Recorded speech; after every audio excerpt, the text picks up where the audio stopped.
thing that we have been looking at our center is information operations. Information operations is when you use things like electronic warfare, computer level operations, psychological operations, military deception, operation security, everything to influence or disrupt or corrupt decision making. It's to mess up a country. And it is not just one source, it is many sources to mess up a country. And the long-term goal, and this was actually a quote on Russian influence efforts, but it applies to a lot of influence efforts regardless of the source.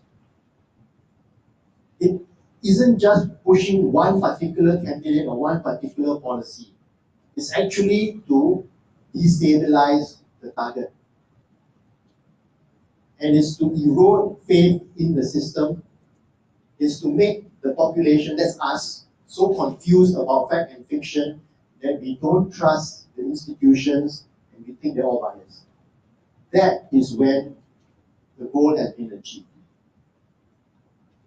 When we hit a point where we say it's all fake news, I'm not going to believe anything at all, then they, whoever they are, have won. If we reach a point where our society is split down the middle and cannot agree and cannot even move towards agreeing, that's what the goal of an adversary is.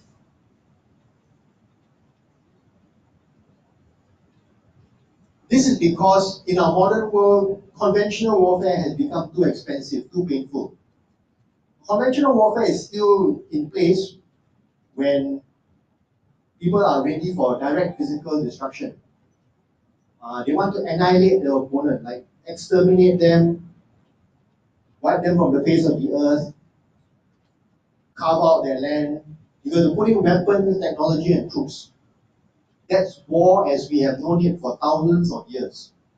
It still happens all around the world. But there is a lot of cost in this, and many of the great powers no longer want to be directly involved in conventional warfare. Especially if you look at the target and you don't want to destroy the target because the target is useful to you intact.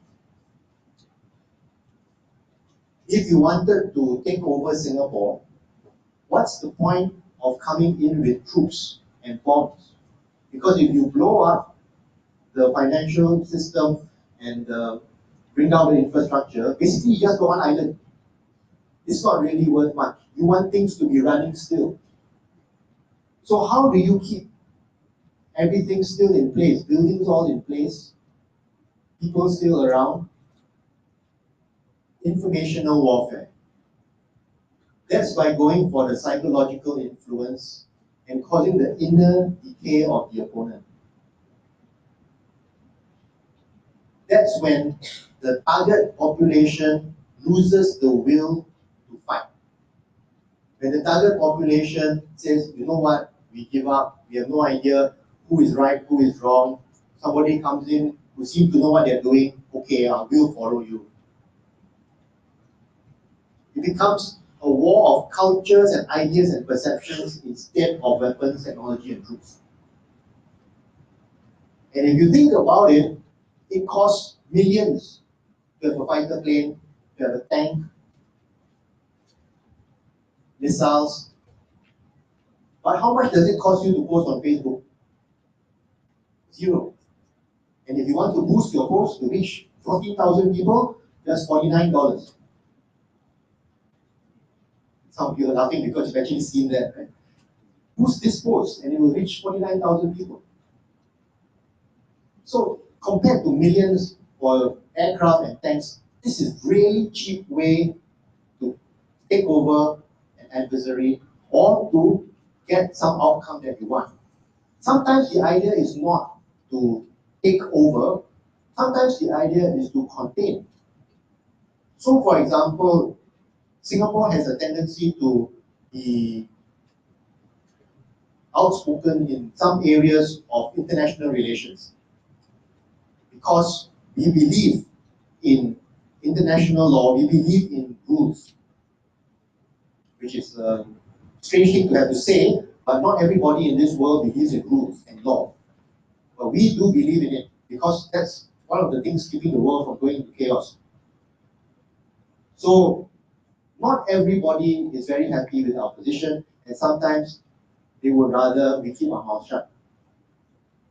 So there is incentive on people to mess with Singapore a bit, to keep us occupied with other things. And of course, there are people who might benefit from Singapore's economy dipping once in a while. There's also an incentive there. So there are many reasons. They don't have an incentive to physically destroy it. But economically, once in a while, give us a dent here and there and be useful to them. So now, right now, your imagination is going well, so I'll leave it at that.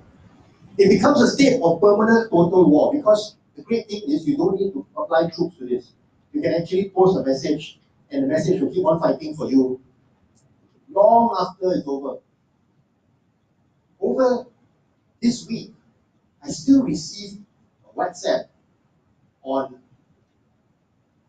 the US Senate has just passed the Obama Healthcare Act that requires all Americans to insert an RFID chip into their hands so that they can, otherwise they cannot go to the bank.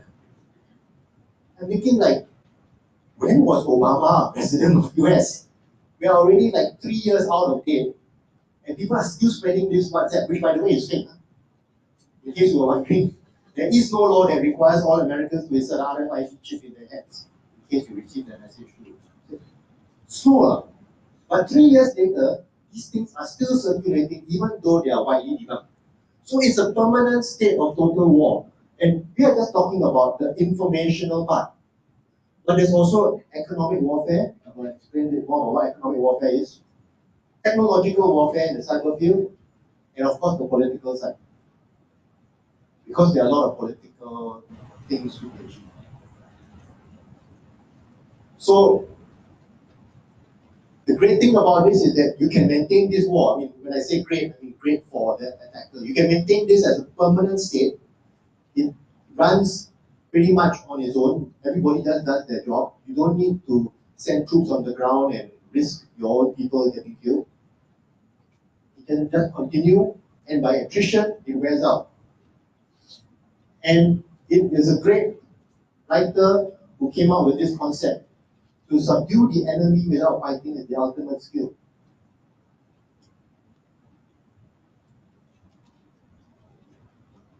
Which is a very interesting philosophy which has been adopted by some large countries as well as part of their military doctrine. Officially published. It's not secret. So what are the kind of divisions that you can find in a society? In a modern society like Singapore. And I'm drawing analogies because we've spoken to academics from around the world, from Eastern Europe, from also down south Australia, various parts of Asia. There are some worldwide trends that are popping up, which are being used as buttons to push. On one side, you have people who would describe themselves as liberal, having progressive values. They look towards the future. They're in favor of globalization. The whole world is one. They're in favor of immigration, that people have free flow of travel. In favor of science, things must be rational and scientifically based. Equal gender rights, liberty. And there are also people who, and also social welfare, that you take care of everyone. And on the other side, there are people who describe themselves as conservative in their politics, traditional values, the values that have served the society for hundreds of years, nationalism, Take care of your own country.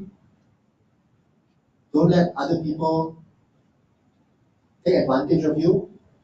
Look after your own citizens first. Value religion, because religion is an important part of the culture and of faith of people. Traditional family values. Authority is important, and you need strong leadership and law and order and independence. People should be able to take care of themselves. Now, as you are looking at this, some of us in this room are looking at the left side and saying, yeah, that's right, that's me. Some of us are looking at the right side values and saying, yeah, that's right, that's me. Which is okay. But when you look at the opposite column, how do you feel about them? Are you able to hold both sides in your mind at the same time? Or do you find yourself on one side, either left or right? Yeah, I actually purposely put one as left and one right. You find yourself either left or right, and you're kind of suspicious of people who are on the other side. You don't have to answer me, but in your mind, right?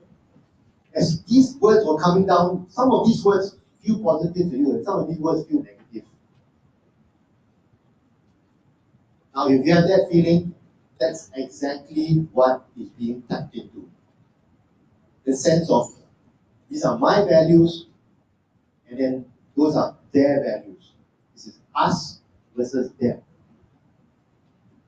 You can see it in many topics that come up, whether it's 377A, whether it is, even so many people were interested in whether Brett Kavanaugh will be appointed to the US Supreme Court, and whether they should believe Christine Ford's accusations.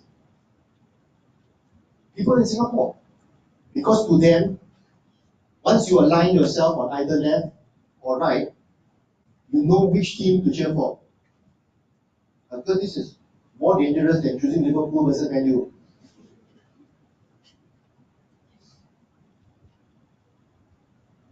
So think about it, how are you feeling? And how would you feel if you knew the person sitting next to you was actually one of the other side? Would you look at them differently? So these are the things that we are concerned about. One of the common messages that gets a lot of reaction is anti-globalism. Okay? Anti-globalism says, do not trust multinationals.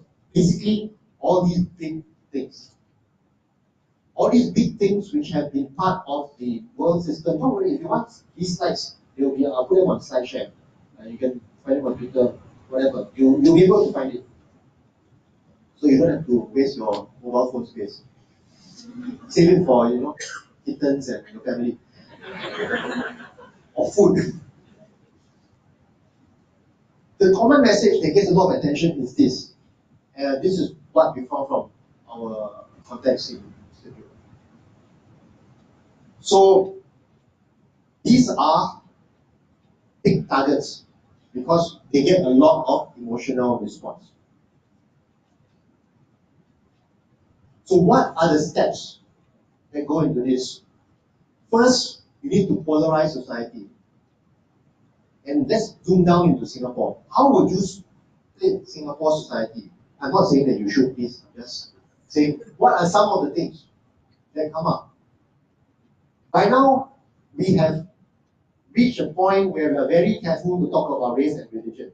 We have been well trained over the decades to be very careful about race and religion. We don't touch it anymore.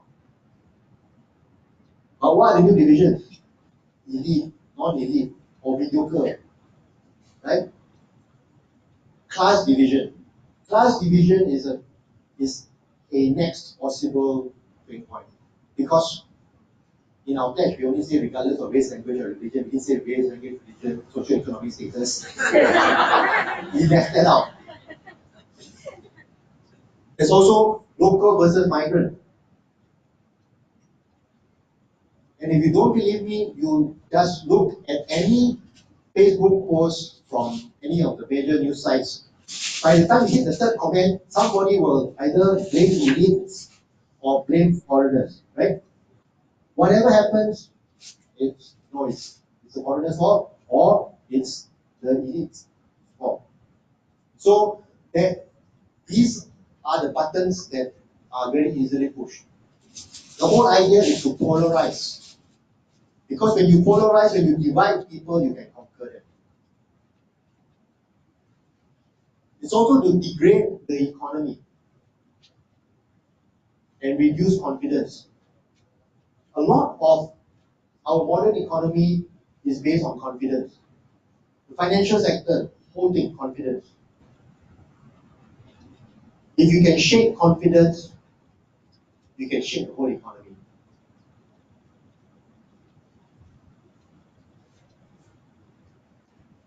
Demoralize society so that people think it's not worth fighting for. This can come from the one above, polarizing. Because when people feel that I'm either left or right and I can no longer trust the people around me, I may be left but I'm surrounded by right people or vice versa, then you know what? Don't bother anymore. Or maybe I am heartland but I'm surrounded by elites. I will never get to achieve anything more. I don't want to fight for anything anymore. Or maybe I'm a citizen but all the good opportunities are going to foreigners. No. You know what? I don't want to fight for this society. These are very dangerous concepts. And then stimulate unhappiness, create sense of chaos. Oh, this is, as Singaporeans, we are so easy targets for this. And if you look at many of the complaints that people have, everything also complain. Our whole population is like a classic Asian tiger mother. No matter what happens, it's always, if you can get 99% of things go right, the population still asks, why did you get 100? You got A, but why did you get A plus? Apologies to any Asian tiger moms in the audience. The idea is to split up and break down the target. And you ask, are we a target? Well, ask yourself, would anybody benefit from Singapore's economy going down? Would anybody benefit from Singapore being too busy having to deal with our own things and not being able to speak up in the international field? If you can think of anybody who benefit from that, yeah, we are a target. So what are the kind of tools they use? The most obvious one we've seen in media, that's the big one, fake news. And here we've seen it is foreign media they are very powerful media outlets around the world. They're very good, very high quality reporting, very convincing, and possibly biased. And there are a lot of pseudo media outlets as well, with thanks to good use of Photoshop. Everybody can look very professional. So there's all that media. Our local media, they work very hard, but sometimes if their sources are wrong, they can also get fooled. I mean, they're trying. So I give them credit, but so that's the media sources and the pseudo media sources. And because we are open to all media sources all over the world, this can spread internally. There's social media, of course. When you're wondering, when was I going to get to that? And here, the wonderful thing about the algorithms that help to focus us, if you never actually tried this yourself, I actually have been doing research with 2 different Facebook accounts. With one account, I like only left-leaning articles and left-leaning sites and left-leaning posts from left-leaning friends. And the other account is all right. Facebook learns very quickly what you like, or what I like, or what each side of me likes.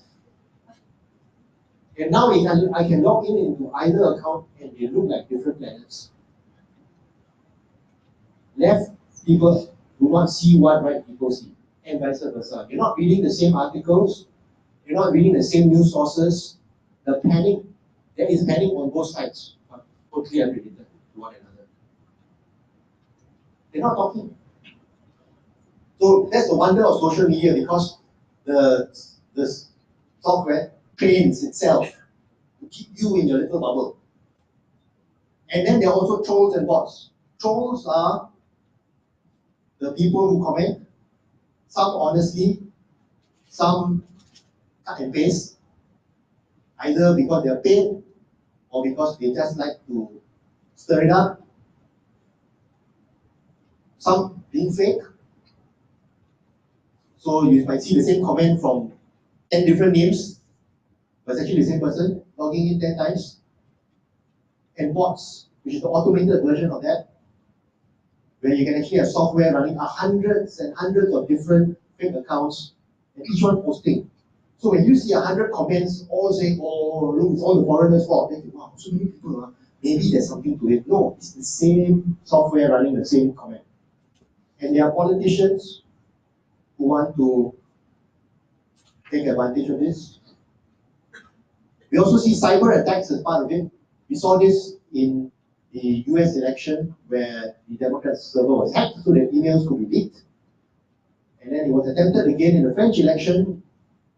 We spoke to the people who were doing the French election. At least they had learned from that. So even though their emails were hacked, they planted a lot of fake emails so that even after you read, you can't tell what is real. This is very confusing. So, plant fake. I'm going to talk about that in a while, but how you can be resilient to attack. Because one problem with cyber attacks is that, in a way, eventually you're going to get hacked. Sorry, just saying it now. Eventually you're going to get hacked. In fact, you're probably hacked already, you just haven't discovered it. Yeah? And there are activists and non-government organizations that will also go along with this. So, for example, our Estonian friends are not happy with Amnesty International for publishing a report that says that minority Russians are being abused in Estonia. Because this becomes a great excuse for the Russians to try and intervene in Estonia. They say, no, no such thing. And by the way, why are you bothering with us in Estonia when there's so much terrible things happening next door in Russia? So, question mark. There are schools, because they are international schools, there are international students, there's international academics who come in, who give lectures. All of this is happening offline now. They're happening in classrooms, in lecture halls like this. Somebody is standing in front with a microphone and trying to convince you of something. Business organizations, clan associations, business people who have business interests in another country. There's some concerns with the research in Taiwan that there are media companies which are owned a lot by business people who do business in China. And therefore, all these media outlets whose owners have a lot of business in China seem to be very pro-China, which is a problem for Taiwan. The fact is that we have, for a long time, encouraged our business people to go overseas and to go to large markets. So they are there, they have to do business. Well, what can they do? And others. There are all kinds of strange things that people do. Extreme end. Russia opened its border to Norway and let a whole bunch of people who were immigrants migrate out to Norway in order to cause anti-immigrant sentiment. How do you fight something like that? So these are the kind of things that happen. These are absolutely fake news. A fake news that went around a teenage girl claiming that she had been raped by migrants, which then started riots, anti-migrant riots. And later on, she admitted that it was made up. But even after she admitted it was made up, the story continues to spread.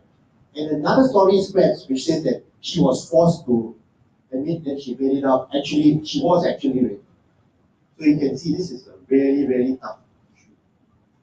And it touches on a social issue that they are facing. It's a real issue, integrating a huge number of refugees and migrants into society, which was not ready for it. Religious leaders under pressure. So in the Crimea, church leaders have been kicked out, and the only way to keep your church going is to be supportive of government, which now you have the frightening thing of religious support for particular political views.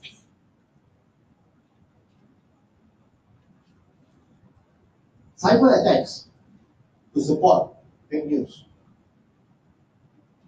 So the Qatar crisis recently, where a whole lot of countries around Qatar decided to blockade Qatar because of messages that appeared on Qatari websites. They were supposedly pro-Iranian. It's suspected to have been hacked and put there and not actually, well, in the end it turned out to be hacked. Yeah. But they were there long enough to start a controversy that people say, wow, look, Qatar is supporting terrorism. And so the surrounding countries blockaded it. So this is not just simple hacking and, oh, I'll hack your website. No, it's hacking with a purpose. Iranian fake news is such a big issue that there's a huge report on how the fake news is spreading through different sources, whether it's through religious leaders or whether it's through the media. You begin to ask me, what is there any overlap with radicalization? Absolutely. Well, and this is a messy diagram of how the Iranians were supposed to have done this.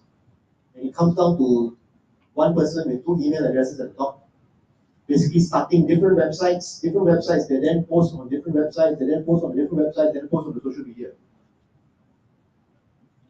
It's very hardworking people. But they create the impression that there's a lot and a lot of interest in a particular topic. And we look at it, if we see like 20 different websites posting the same thing, it turns out in our Google search, wow, wow. Naturally, we believe, wow, so many people believe there must be something there. Because we don't think maybe actually it's the same person posting 20 times. What about this? Australia. Top secret report, not very secret. Everybody heard about it already.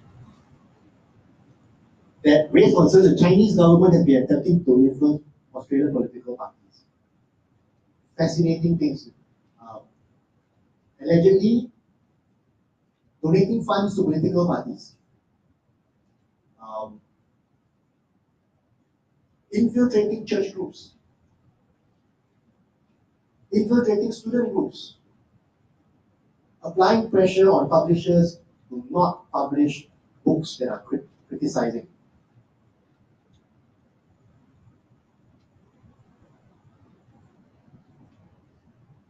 And economic, a huge amount of money that came from a similar report.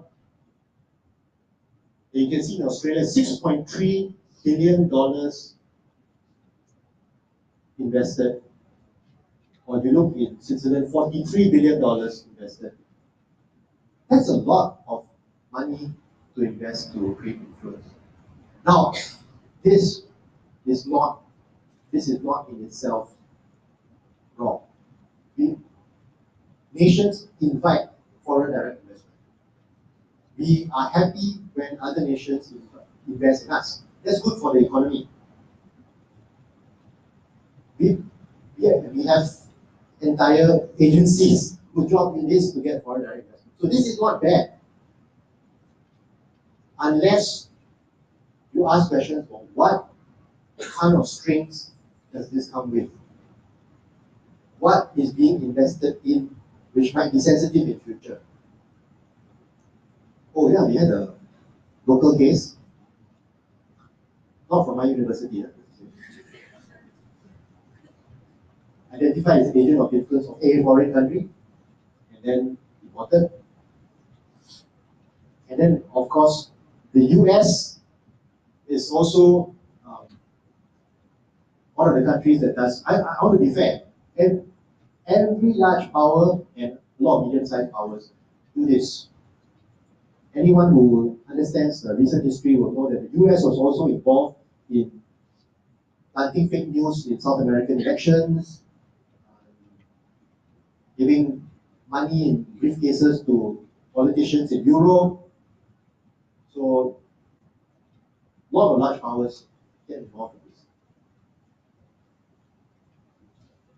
What have you seen recently? If you've seen anything, please share inside the pigeonhole. Later on, I will open up and see what wonderful things we have. I'm sure everyone's seen something recently. Don't need to scroll so far back. Still getting it. So feel free, just if you're on your phone, you can just copy and paste from that latest WhatsApp message that you got, or news story that somebody circulated on Facebook.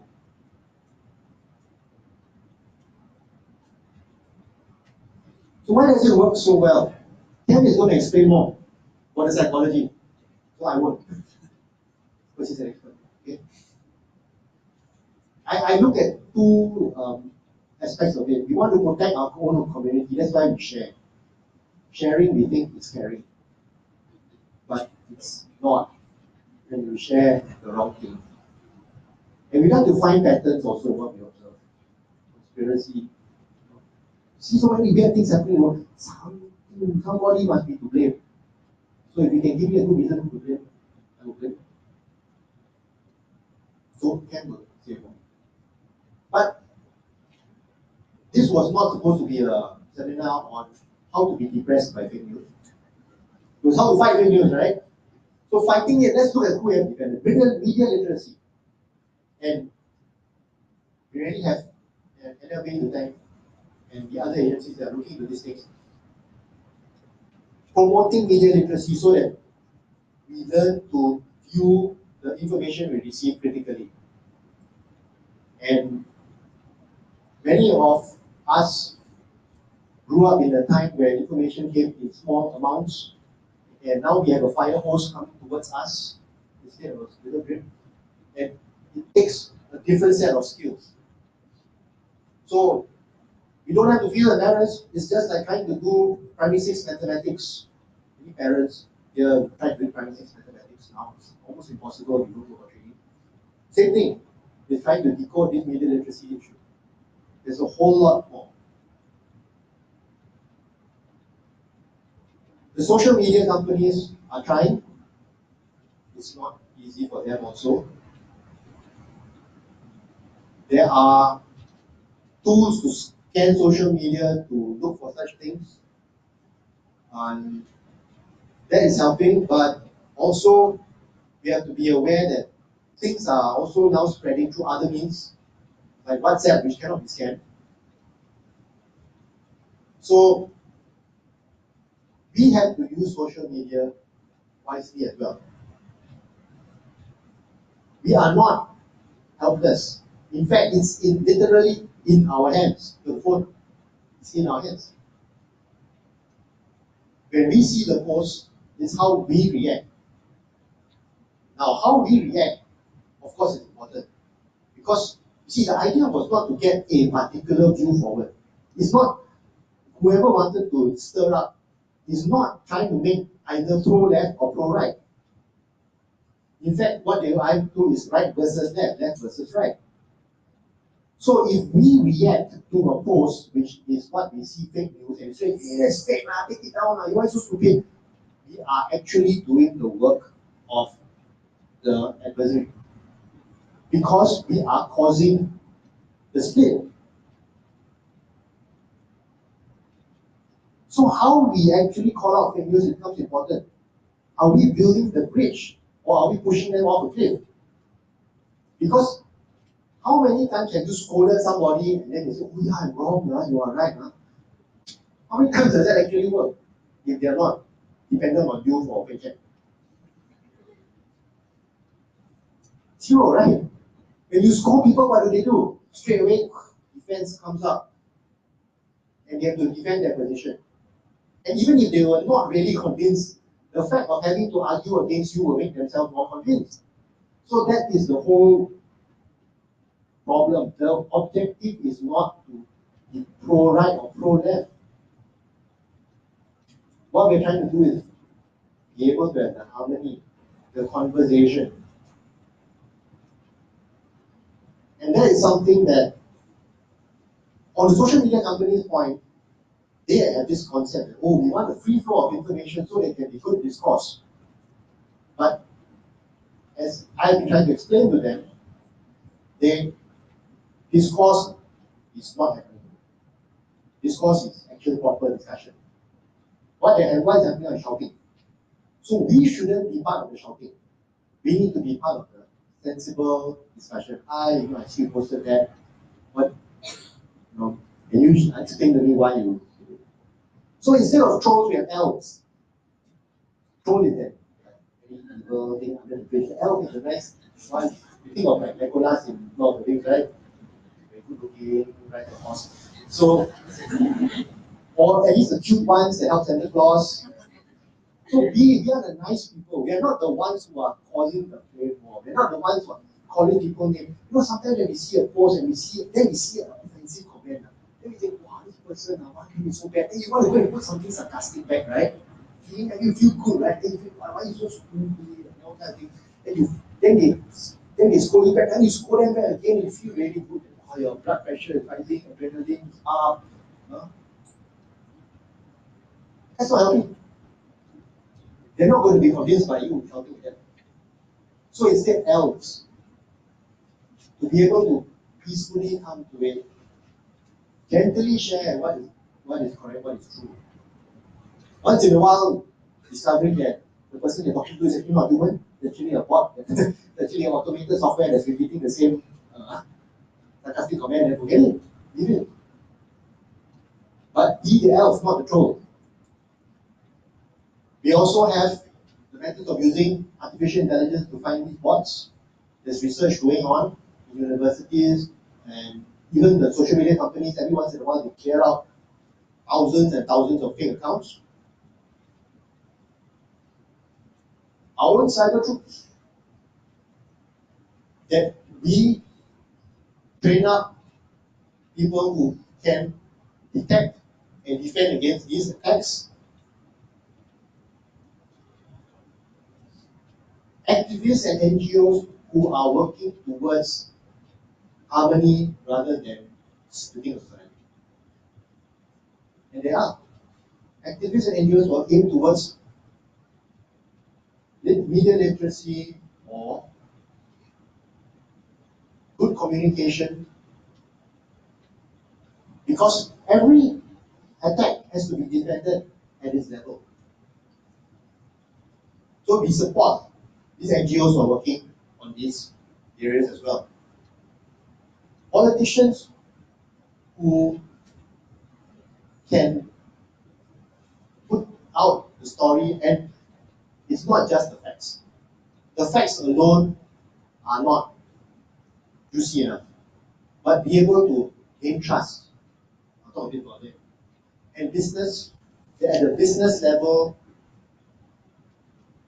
we need to also be able to support those businesses that are under pressure in whatever country they happen to be operating. And in schools, so much that we can do, which brings us to a future step. One example of how you can really do this, and it's not like rocket science. I was on a panel on a conference last week in Delhi with this lady who is the police chief in her state in India. And this is the state where there were 23 killings because of WhatsApp. It was really terrifying. Uh, Policemen went, did their normal patrols, and they found that in the villages, everybody was staying in their houses and not coming out, which is abnormal in that state. And they discovered that messages have been passing around on WhatsApp, videos, gory videos of like people being killed in a very gory way, which I won't say because I think you just eaten your lunch. But terrible things saying, look, these people are here, the strangers are here to come and take our children, to kill our, family members. So people would hide in their houses and they would form groups to protect the village against strangers. And so, of course, every time a stranger comes by, they get killed because strangers are dangerous. So, 23 people died. And so she actually got her policemen to go down to the ground, talk to village headmen, and spread the message that no, these videos are not real, they are fake. She got them individually to build that trust in the village. She even got the village drummers, which I did not know that in that state there are village drummers like town criers that go from village to village, and they bang the drum and then they announce like, no, there will be a wedding in whatever village, or there's a important person coming to visit. And she will get the village drummers to go around and spread. All of you stop spreading this WhatsApp. But it worked. She even got her policemen to write songs. So the policemen will go to the village and sing songs. But it worked. They stopped the killing. What we should not do is we should not be scared of the monster under. Okay, so I want to leave you with this last thing. Do not become paranoid by this. Because there is a risk of over-fearing fake news. Which is very strange because I just spent almost an hour telling you how terrible it is, not telling you don't be afraid. But fear is actually even more dangerous than the thing itself. Because when we react to everything as if, oh, this is a fluid operation, it makes us more afraid. And that's remember one of the first objectives? Demoralize the society, split the society. In Australia, they're having to grapple with this now because if the point is, look, the schools are where the Chinese government is spreading the influence, then straight away all Australians become suspicious of Chinese. That's not good. It can lead to racism. So we also cannot have a situation, oh look, all people from wherever, or all these, they're all out against us. No, that is exactly the wrong thing. So we have to be very careful also. The communication, the harmony, that whole thing which took so long to build up, that's what we're trying to preserve. And that's where I'm just looking at 3 pillars of what we can do. Where a government, and many of you are public servants, you build trust by really on a person-to-person basis. Right? One thing I just draw this in from our violent extremism studies. People can get radicalized online, but nobody has ever been de-radicalized online. They can only be cured on a one-to-one conversation.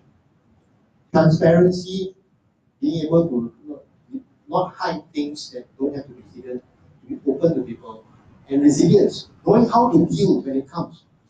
Preparing beforehand, how we're going to respond. Not when you suddenly see the thing coming, oh, what do I do now? Institutions like NLB, like schools, teaching critical thinking, fact-checking, very important skills about how to have a decent conversation, a discourse, communication, instead of shouting at one another. And we we have it in our own hands to create the culture, whether it's for checking before sharing, whether it's for calling out fakes without shouting, and our own resilience. Can we know how to deal and how to bounce back and how to keep that harmony going? So, what will you do about it? You're all in different aspects. So, in the last minute that I have, go ahead, go to Pigeonhole, put some of your ideas. I have no idea what you are doing in your area, but what can you do to help this situation? Please share ideas. You can read each other's ideas. If you like an idea, click on the thumbs up button and it'll go up. Right? Then we'll see what it looks like during the Q&A. So, with that, thank you.